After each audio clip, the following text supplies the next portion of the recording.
afternoon, integrated topics students. Ms. Codner here for April the 14th and April the 15th lesson. Final days before spring break. Right now I'm feeling a little under the weather, but still here, still kicking. So for today's class, we have calculator, pencil, paper for some notes, and a mind ready to absorb some information. So today's lesson is solving equations through factoring. So we're still taking those concepts of factoring, but this time we're actually going to add an equal sign. So remember, in order to factor an equation, the equation must equal 0.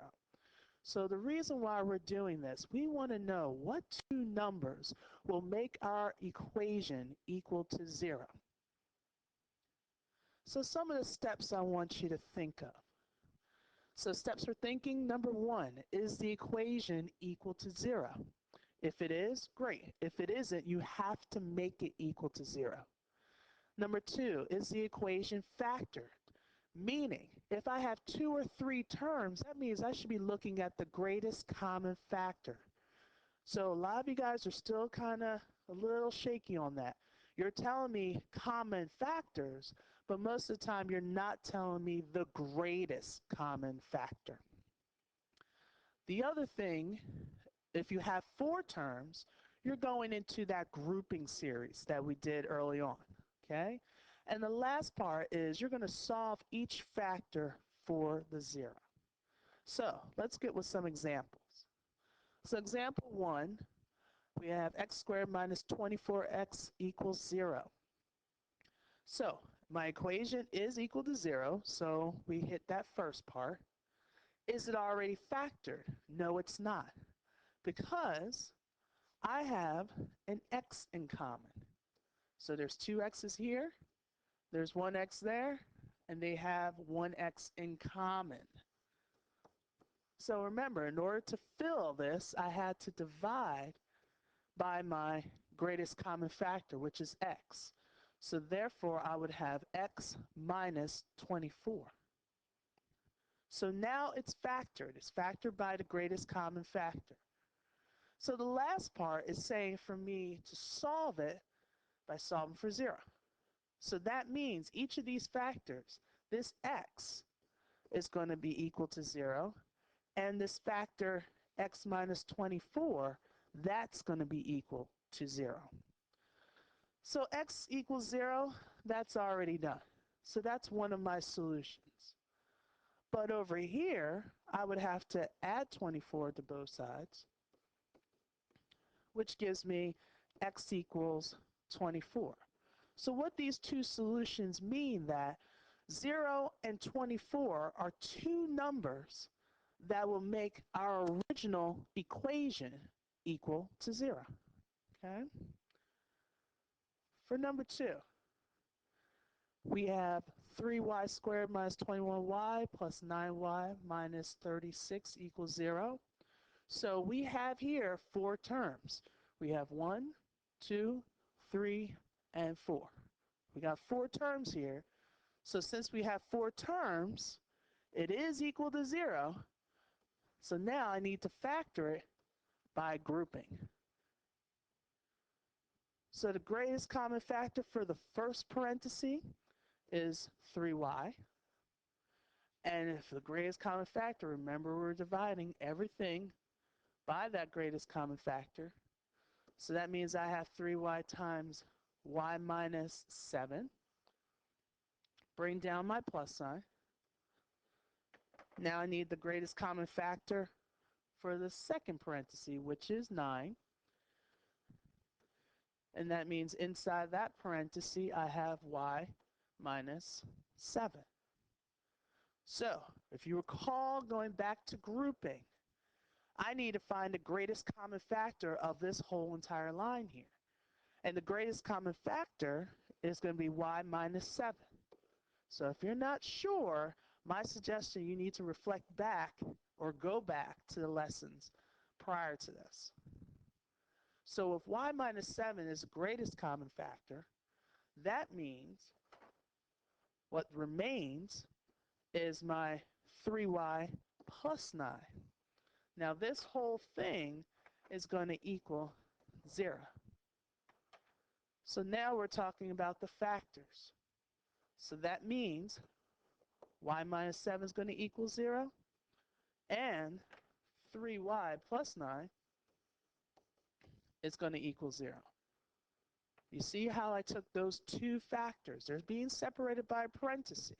So that means those two set of factors need to equal 0. So now, let's go ahead and solve. So for this first one, we have y equals a positive 7.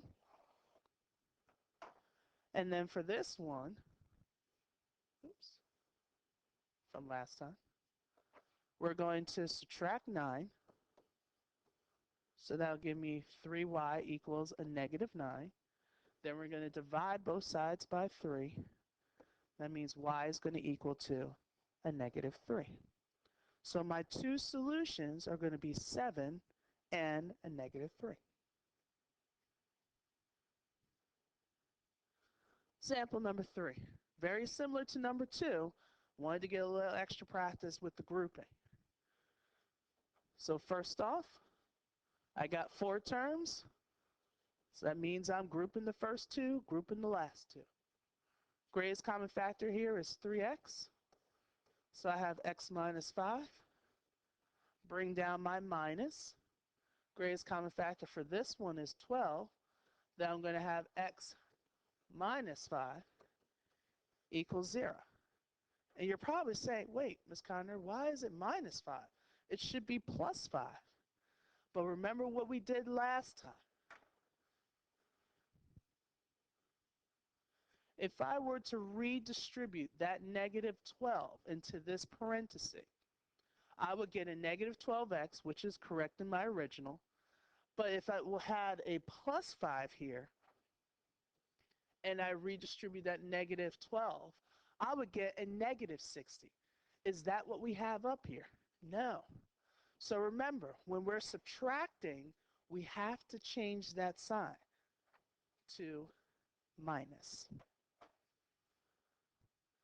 So now we got our like terms, which is x minus 5.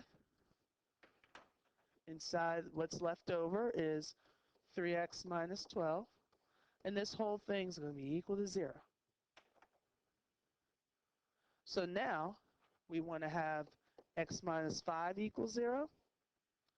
And we want to have 3x minus 12 equals 0. So in red, we have x equals 5 because I'm adding 5 to both sides. And then what we have in black, we want to add 12. So we have 3x equals 12. Divide both sides by 3. So that means x equals a positive 4. A lot of students kept subtracting 12 on both sides.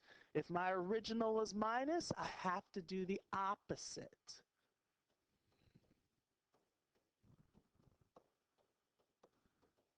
So I have to do the opposite in order for me to cancel out.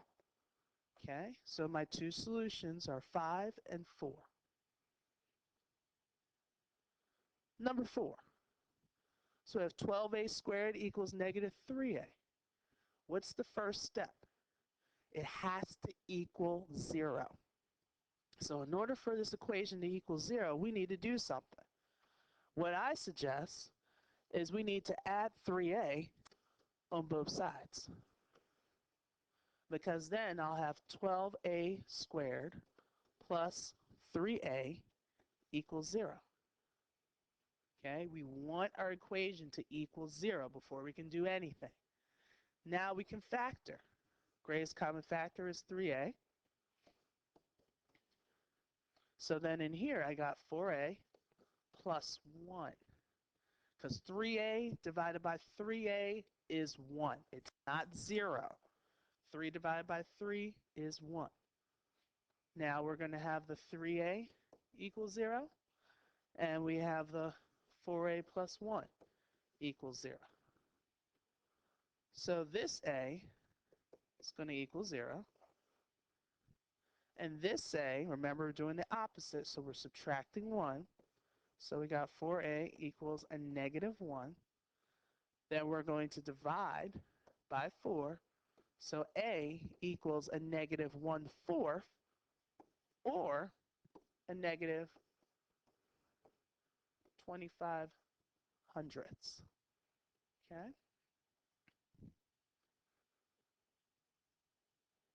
So you see how I did that.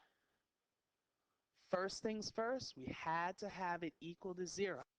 So I had to do the opposite. So I added 3A on both sides. Then from here, we're doing what we normally do for factoring. We have 2 terms. So I need to look for my GCF, which is 3A.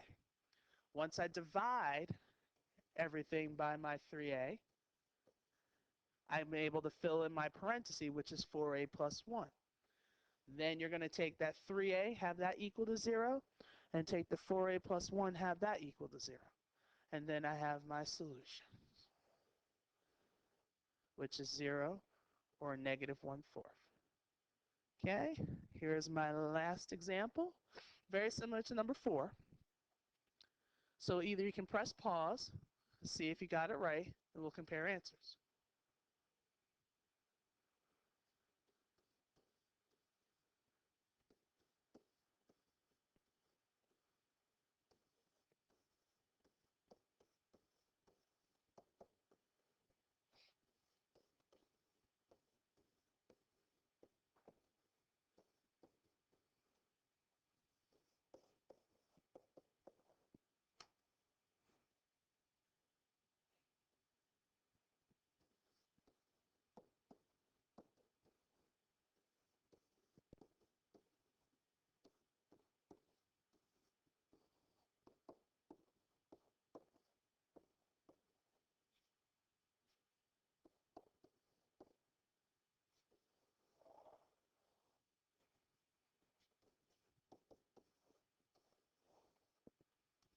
So how'd you do?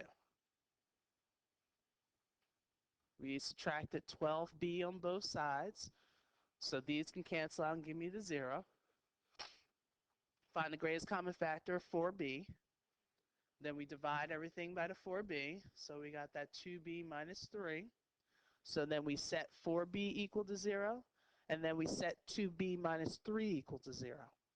So here, you're probably wondering where that came from. I added 3 on both sides. So I got 2B equals 3. Divide both sides by 2. You could have left it as a fraction, which was 3/2, or as a decimal, which is 1.5. Over with the 4B equals 0. Divide both sides by 4. So then you have B equals 0. All right?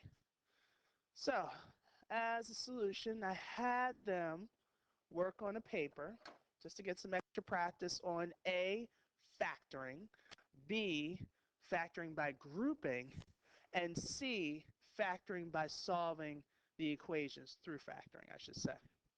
So instead of doing like all 16 problems, I basically had them do like 8 problems, and they got to pick which ones, hence the little boy with his finger up his nose. Uh, so a lot of it was just extra practice.